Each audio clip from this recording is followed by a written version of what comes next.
Desde o início da pandemia do coronavírus, a busca por medicamentos e vacinas que combatam a Covid-19 tornou-se prioridade. Desde o século XVI, em plena era renascentista, a chamada Revolução Científica vem transformando as sociedades. Em vários países, as taxas de mortalidade despencaram e as expectativas de vida aumentaram significativamente. Junto com o avanço da ciência, políticas públicas na área da saúde pública e da infraestrutura urbana promoveram processos de estabilização e erradicação de inúmeras doenças: varíola, peste bubônica, cólera, gripe espanhola e a gripe suína são exemplos de pandemias que mataram milhares de pessoas e produziram grandes aprendizados. Contudo, o fato é que as pandemias reincidem. Em pleno século XXI, enfrentamos mais um desafio planetário. A Covid-19 é uma doença causada pelo coronavírus SARS-CoV-2. Ele apresenta um quadro clínico que varia de infecções assintomáticas a quadros respiratórios graves, mas ainda não se sabe exatamente quais são todos os efeitos que pode causar. De acordo com a Organização Mundial da Saúde, cerca de 80% dos pacientes com Covid-19 podem ser assintomáticos. 20% dos casos podem requerer atendimento hospitalar por apresentarem dificuldade respiratória e, desses casos, aproximadamente 5% podem necessitar de suporte para o tratamento de insuficiência respiratória. Mas afinal, o que é este novo coronavírus? O coronavírus faz parte de uma família de vírus que tem esse nome por apresentar na sua superfície um aspecto semelhante a uma coroa, que do latim nós chamamos corona, por isso coronavírus. Existem vários tipos de coronavírus, porém esse novo coronavírus nós ainda não conhecemos. Esse nós chamamos de Covid-19. Este vírus surgiu na China, na cidade de Wuhan, em um mercado que vendia peixes, frutos do mar e também animais selvagens. Alguns estudos apontam para sua origem nos morcegos. Este novo coronavírus é um vírus respiratório, ou seja, ele causa sintomas semelhantes a de uma gripe, como febre, tosse seca, cansaço, sintomas respiratórios. Este vírus é transmitido através das gotículas respiratórias, de pessoa para pessoa, através da tosse e do espirro, por exemplo. Este novo coronavírus atinge principalmente os idosos e com doenças crônicas, como doenças cardiovasculares, diabetes, e nesse grupo de pessoas é que a doença costuma ser mais grave. Os primeiros coronavírus humanos foram isolados em 1937. No entanto, foi em 1965 que o vírus foi descrito como coronavírus, em decorrência do perfil na microscopia, semelhante à aparência de uma coroa. Esse novo agente vem de uma família de vírus que teria se manifestado primeiramente no início de dezembro de 2019, na província de Wuhan, na China, em pessoas que estiveram em uma feira de animais vivos. Após esses primeiros casos, o vírus tem se espalhado rapidamente e de diversas formas, pois se trata de um vírus respiratório de fácil transmissão. Com a facilidade da propagação do vírus, o turismo, um dos setores mais globalizados da economia mundial, foi um vetor de disseminação da pandemia. A atividade promove tradicionalmente um constante fluxo de pessoas pelo globo e até mesmo fora dele. A pergunta é como o turismo ajudou a disseminar esse novo coronavírus, o Covid-19, e quais os efeitos para o turismo, né, dessa pandemia, que é inédita a seu modo. Há vários vírus de gripe respiratória chamados coronavírus, e o Covid-19 é um deles. Já houve outros, H1N1, gripe do Oriente Médio, gripe suína, só que esse tem um problema. Ele tem um baixo nível de letalidade, de mortandade, mas ele tem uma rapidez e uma facilidade de contágio extremamente elevada. E isso que causa o colapso nos sistemas de saúde ou nos sistemas funerários dos lugares, das regiões onde ele se dissemina. E esse coronavírus mostrou que vai para todos os lugares em termos de clima, região, etc. Inclusive falavam que não iria para lugares quentes, o que é uma bobagem, porque vi de Manaus, Macapá e Belém, que foram bastante atingidos pelo Covid-19, e tem a gripe do Oriente Médio, que se originou no Oriente Médio, que são países que têm um verão extremamente quente, com 45 graus centígrados positivos, etc. E o Covid-19 se disseminou, assim como todos os outros vírus contemporâneos, através da malha aérea internacional. Dentro ou fora da órbita terrestre, o turismo gera oportunidades de negócios, tanto para grandes conglomerados, como companhias aéreas, redes hoteleiras e empresas de cruzeiros, quanto para pequenos empreendimentos, sejam agências de viagem locais, pousadas, restaurantes ou guias de turismo que atuam em suas comunidades. Em todos os casos, a receita depende da perenidade do fluxo de demanda de turistas e frequentadores.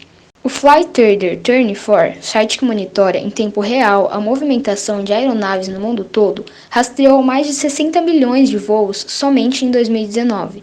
Esse grande fluxo de viajantes pelo planeta contribui significativamente para a contaminação das pessoas, afetando mais de 117 países rapidamente, transformando a doença em uma pandemia. Em meio ao caos da pandemia, os governos de vários países começaram a produzir respostas para conter a crise e o avanço da disseminação da pandemia. Para além de pacotes de estímulos econômicos, com aumento do gasto público, cortes de juros e subsídios a alguns setores afetados, vários países estabeleceram medidas de controle, isolamento social, ordens para cancelamento de aglomerações, toques de recolher e fechamento ou maior controle de fronteiras. Todos os países estão tomando algumas medidas e providências para evitar ainda mais o avanço da doença. Em Pequim, na China, por exemplo, quem chega do exterior a partir de agora fica em quarentena por pelo menos 2 semanas, pelo menos 14 dias, para evitar novas propagações aí do vírus. Já na Itália, por exemplo, a Ferrari fechou 2 fábricas, uma medida que deve vigorar pelo menos até o dia 27 de março. A Argentina, desde essa madrugada, fechou também todas as fronteiras para que a gente não tenha mais entrada e saída do país. Vários cassinos e hotéis de Las Vegas, que é tão conhecida pela vida noturna também nos Estados Unidos, vão fechar as portas a partir de amanhã para evitar também a propagação do novo coronavírus. Nova York está com funcionamento restrito de bares e restaurantes, fechamento de casas noturnas, os shows da Broadway também já estão todos cancelados. No Brasil, o caos global é mais grave em função da instabilidade política. Em pleno auge da pandemia, houveram a mudança de 2 ministros no Ministério da Saúde, Luiz Henrique Mandetta e Nelson Teich. O presidente delegou ao ministério a um general e instalou militares em postos essenciais para a condução das políticas de saúde, todos sem qualquer experiência técnica na área de saúde. A falta de comando de especialistas em saúde se soma à deliberada política de obstrução na divulgação de dados sobre a evolução da doença no país e a negação da gravidade da doença nos discursos públicos do presidente da República. O ministro da Saúde interino, general Eduardo Pazuello, nomeou hoje 10 militares para cargos na saúde. Os indicados serão assessores do ministro titular da pasta, que ainda será escolhido por Bolsonaro. E fora da agenda oficial, o presidente almoçou hoje com dirigentes do Flamengo e do Vasco. No encontro, foi discutida a possibilidade da volta dos jogos de futebol. Na foto, ao lado de Bolsonaro, também aparece o ator Mário Frias. Ele foi um dos cotados para assumir a Secretaria de Cultura, hoje comandada por Regina Duarte. E o caos não para por aí. Passados 3 meses após o início da quarentena, alguns estados começaram a colocar em ação planos de flexibilização do isolamento social. Em São Paulo, o processo de abertura do comércio em meio à pandemia, implementado pelo governador João Dória, do PSDB, teve o segundo retrocesso em menos de um mês. A situação se agravou no interior. Na capital paulista, que teve aprovação de vários protocolos para a reabertura de diversos setores econômicos desde o dia 1º de junho de 2020, houve uma piora significativa dos indicadores de evolução da pandemia, revelando aumento da contaminação, que coincide com a flexibilização decretada pelo governador. O estado de São Paulo tem mais de 211.600 casos da Covid-19. Nesta sexta-feira, foram incluídos 19.030 casos. Esse número inclui os dados não informados pelo Ministério da Saúde durante 3 dias, por problemas no sistema de notificações, o ESUS. Os mortos são mais de 12.200. Foram 386 óbitos em 24 horas, o segundo maior número da pandemia. Os curados são mais de 36.200. A taxa de ocupação dos leitos de UTI é de 66% no estado e de 70% na Grande São Paulo. O resultado de todo esse processo é a contabilização de mais de 1 milhão de casos e mais de 50 mil mortes por Covid em junho de 2020, de acordo com o painel do Conselho Nacional de Secretarias de Saúde. Há uma grande dificuldade em estimar quando será a volta das atividades em um quadro de tantos conflitos políticos e indeterminações. O fardo do coronavírus, para além da saúde física, é nítido. Medo é de longe a palavra mais citada como sentimento que revela o estado mental diante do coronavírus. De acordo com a pesquisa realizada no site Saúde Abril, 86% das pessoas dizem já enfrentar alguma dificuldade no cotidiano, como ansiedade, depressão e medo em relação às finanças. Outra questão que aflige os brasileiros é a preocupação com o trabalho e a renda familiar. 6 em cada 10 participantes indicam que têm medo de perder o emprego e passar por problemas financeiros. Quem está trabalhando em casa, às vezes a jornada de trabalho se amplia, porque ela se confunde com todas as outras atividades domésticas. Fora as pessoas, como vocês sabem aí, eu moro aqui no Queralux, 2/3 dos moradores do Queralux não conseguem fazer quarentena, porque eles não estão recebendo auxílio governamental e não tem como morrer de fome. Então tem muita gente saindo para trabalhar. Então esses são aqueles que são jogados na situação do risco máximo da pandemia, por conta de uma questão de não ter essa possibilidade de ter o tempo de trabalho exercido dentro de casa. São trabalhadores informais, muitos desempregados, que vivem de pequenos trabalhos, de bicos, e que pouca gente aqui, por exemplo, na situação do bairro, recebeu. Até agora eu acompanho grupos de WhatsApp do bairro, pouca gente tem recebido o auxílio governamental. Então, essa população mais pobre, ela está sendo jogada na situação de risco. Ainda de acordo com a pesquisa, os mais pobres são os mais afetados. 60% dos contaminados ganham até R$ 3.000 mensais. 10% do público em geral alega já ter perdido o emprego ou renda em função da pandemia e 70% teme que a crise afete seus direitos trabalhistas. Pequenos negócios de alimentação, serviços de beleza e principalmente o lazer são os mais atingidos pelo coronavírus. A crise deixará até 12 milhões e 600 mil desempregados e provocará a contração recorde de quase 15% na renda dos trabalhadores, caso o governo não amplie os instrumentos de transferência de renda à população e de ajuda a empresas para que mantenham empregos. Mesmo com as medidas de renda já anunciadas a formais e informais, que somam 170 bilhões de reais, a massa salarial deve cair 5,2%, retração recorde da série iniciada em 2003. Sem elas, a queda seria de 10,3%. No cenário considerado mais provável, há retração de 3,4% no PIB e de 6,7% nas horas trabalhadas, com a perda de cerca de 6 milhões de empregos. O desemprego terminaria o ano no patamar recorde de 17,8%.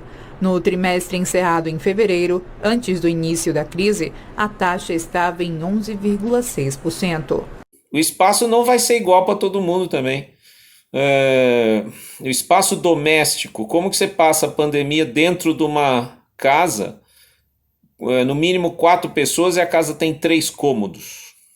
No nosso caso é fácil, né? No meu caso não, porque eu não tenho varanda gourmet, mas tem muita gente que é lindo, né? Aí faz show na varanda, música na varanda, é lindo, maravilhoso. Quem é que tem isso, né? Mas o espaço da casa se transforma no espaço de lazer. Esse espaço da casa como espaço de lazer tem sido um lazer muito na base da tela.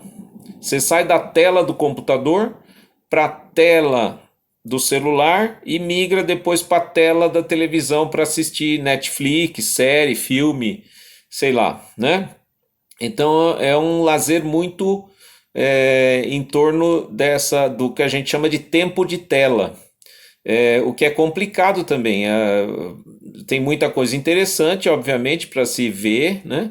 Mas isso implica numa questão até fisiológica, até de saúde, do ponto de vista do movimento corporal, né? Mas dá para fazer atividade física dentro de casa? Algumas coisas dá, mas quem é que consegue fazer? Tem que ter muita disciplina para fazer. O turismo, setor do qual fazem parte não apenas destinos de férias, como também festas populares e feiras de negócios, tem sido o setor mais afetado. Segundo uma pesquisa anual realizada pelo Conselho Mundial de Viagens e Turismo, o setor respondeu, em 2018, por 10,4% de toda a atividade econômica do planeta.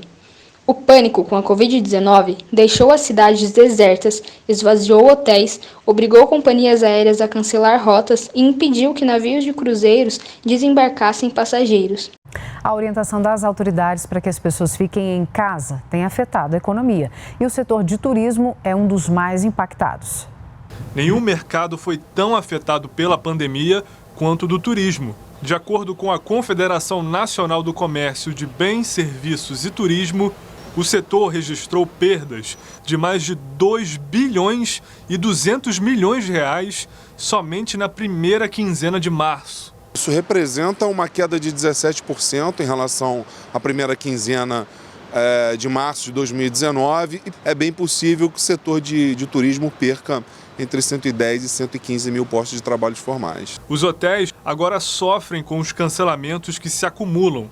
O prejuízo já é grande. 25 milhões, mas a gente calcula que isso vai ser muito maior, né? Hoje a nossa ocupação do Rio está em torno de 15%, que é insustentável para a operação de hotéis. E tudo progredindo como está, a gente espera que na semana que vem passe a 7%.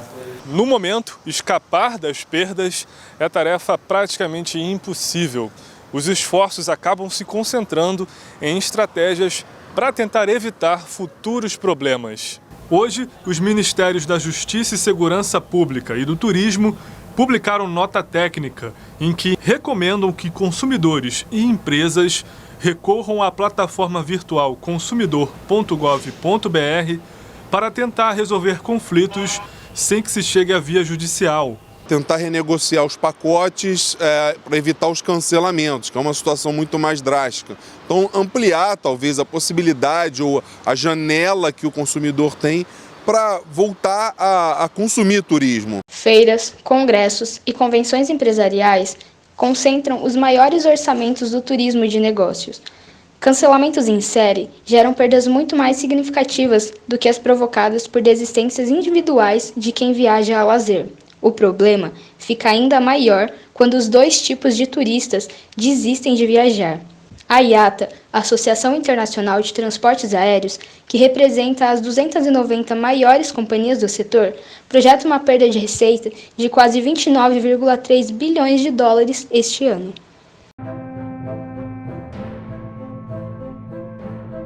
A humanidade está enfrentando uma crise global, talvez a maior crise da nossa geração. As decisões tomadas pelas pessoas e pelos governos nas próximas semanas provavelmente determinarão os rumos do mundo nos próximos anos, em várias áreas, na saúde, na economia, na política e na cultura.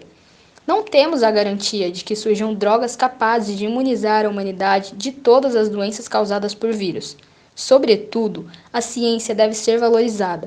O negacionismo anticientífico está na moda. No mundo inteiro, líderes políticos de direita e religiosos conservadores em ascensão questionam a veracidade de problemas fundamentais, como a crise climática, a importância das vacinas, o formato da Terra e até mesmo os riscos que o surto de Covid-19 podem trazer. E, embora a ciência ainda não seja capaz de oferecer soluções instantâneas para todas as perguntas do mundo, ela ainda é a principal fonte de conforto e segurança para a humanidade. Todo mundo que já foi salvo por alguma intervenção médica deveria saber disso. A solidariedade é a nossa única salvação. Somente uma operação global de cooperação como a que estamos realizando, com pessoas no mundo inteiro se isolando, redobrando os cuidados para não dissipar o vírus e buscando a vacina para que seja possível a imunização contra o mesmo, pode nos salvar de uma realidade ainda pior do que a que já se anuncia. A cooperação entre as comunidades locais e a comunidade global ainda é a arma mais poderosa que existe contra o inimigo que não podemos enxergar.